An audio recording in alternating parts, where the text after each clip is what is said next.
त सिगरेट जीअं त उनजो धुओं हुजे थो उहो मुंहं जे ज़रिए पेट में अंदरि दाख़िल थिए थो। जेको खाइण पीअण हलाल शयूं उन सां रोज़ो जेकॾहिं फासिद थी थो वञे टुटी थो पवे त इन्हनि सां बि बिल औला रोज़ो टुटी वेंदो। ऐं नशो वापराइण या नस्वार त हूअं ई जेका आहे हराम आहे।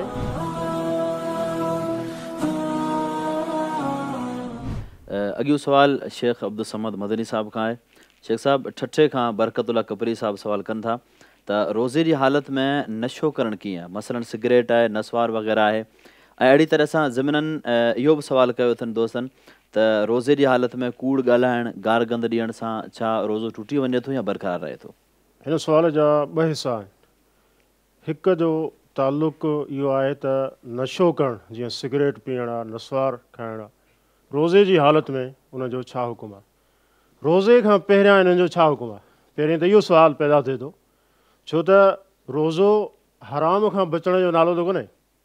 रोज़ो हलाल शयूं जेके अलाह तव्हांजे लाइ जाइज़ रखियूं आहिनि, खाइण पीअण, तव्हांजी हलाल कमाई जो, घरवारी सां ताल्लुक़ रखणु, इहो जाइज़ आहे। इन खां रुकजण जो नालो अलाह जे हुकुम ते रोज़ो आहे।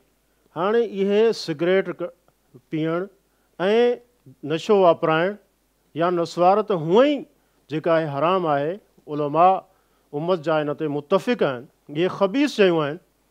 व युहर्रिमु अलैहिमुल ख़बाइथ, रसूल अकरम सल्लल्लाहु अलैहि वसल्लम जो हिकिड़ो मनसब अल्लाह ताला इहो बि ज़िक्र कयो आहे त जेके ख़बीस शयूं आहिनि त उहे उन्हनि जे मथां हराम करार ॾिए थो। त मूंखे ॿुधायो त सिगरेट ख़बीस आहे या न, जेका नस्वार आहे इहा ख़बीस आहे या न। त इहो हूअं ई जॾहिं नाजाइज़ आहे हूअं ई उन्हनि खां बचणु खपे। बाक़ी रहियो मामिलो उनजो त कुझु माण्हू चवनि था त इहो आहे त हराम, पर जेकॾहिं रोज़े जी हालत में उनजो छा हुकुम थींदो। त रोज़े जी हालत सां उलमा उम्मत इन जो ज़िक्र कयो आहे, इन जो हुकुम बयानु कयो आहे। उहो इहो त सिगरेट जीअं त उनजो धुओं हुजे थो उहो मुंहं जे ज़रिए पेट में अंदरि दाख़िल थिए थो।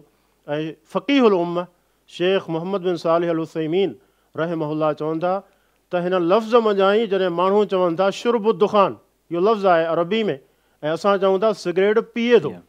पीअण जो छा मतिलबु जीअं पाणी माण्हू पीए थो अहिड़े नमूने सिगरेट जो नशो बि पेट में दाख़िल थिए थो। ऐं नस्वार माण्हू खाए थो त जेको खाइण पीअण आहे हलाल शयूं उन सां रोज़ो जेकॾहिं फासिद थी थो वञे, टुटी थो पवे, त इन्हनि सां बि बिल औला रोज़ो टुटी वेंदो। ऐं हूअं बि उन खां बचणु खपे। ऐं रोज़े जी हालत में जेकॾहिं केरु इनखे इस्तेमालु कंदो, वापराईंदो, त उलमाए उम्मत सभु इन ते मुतफ़िक़ आहिनि त उनजो रोज़ो टुटी वेंदो। रसूल अकरम सल्लल्लाहु अलैहि वसल्लम जो फरमान इख़्तिसार सां ज़िक्र कंदुसि त मल्लम यदा कौल ज़ूर वल अमल बिही फलैस लिल्लाहि हाजतन फी अन यदा तआमहु व शराब। हदीस बुखारी ऐं ॿियनि कुतुबे हदीस में मौजूदु आहे त जेको माण्हू रोज़ो रखण खां पोइ बि कूड़ ॻाल्हाइण ऐं उन ते अमल करणु, इन जी वज़ाहत असांजा मोहतरम शेख ख़ालिद साहब ख़ूब करे चुका आहिनि। इन जी मिसाल बि ॾेई चुकिया आहिनि त कोले ज़ूर मां छा मुराद आहे। त कूड़ ॻाल्हाइण नथो छॾे, उन ते अमल करणु नथो छॾे, त अलाह खे ज़रूरत ई कोन्हे अहिड़े माण्हू जी त पंहिंजो खाइण ऐं पीअणु छॾे ॾे। ऐं रसूल अकरम सल्लल्लाहु अलैहि वसल्लम फरमायो त जेकॾहिं हिकिड़ो माण्हू उहो आहे जो पाण कंहिंखे गारियूं नथो ॾे, पाण कंहिंसां नथो विढ़े, बल्कि ॿियो माण्हू अचे थो, अची करे हुन सां विढ़े थो ऐं हुनखे फ़इनसाबहु अहदुन औ क़ातलहु फलयकुल इन्नी इम्रुउन साइमुन। फरमाई त ॿियो माण्हू अची करे जेकॾहिं हुनखे गार ॾे, बुरो भलो ॻाल्हाए, उन सां विढ़े, त छा चवे, उनखे हिकिड़ो जुमिलो चवे इन्नी इम्रुउन साइम, त आऊं रोज़ेदार आहियां। ऐं तव्हांजी हिन बदतमीज़ी जो, गारियुनि जो, झेड़े जो जवाबु कोन ॾींदुसि। त लिहाज़ा मालूम थियो त रोज़े जी हालत में झगड़ो करणु ऐं कूड़ ॿुधणु, इन तरह करणु, इहे सारा जेके आहिनि इहे हराम अफ़ाल आहिनि। उन्हनि सां इंसान पंहिंजे रोज़े खे महफ़ूज़ रखे। अल्लाह ताला अमल जी तौफ़ीक़। जज़ाकल्लाह वासिन जज़ा बारकल्लाह फ़ीक।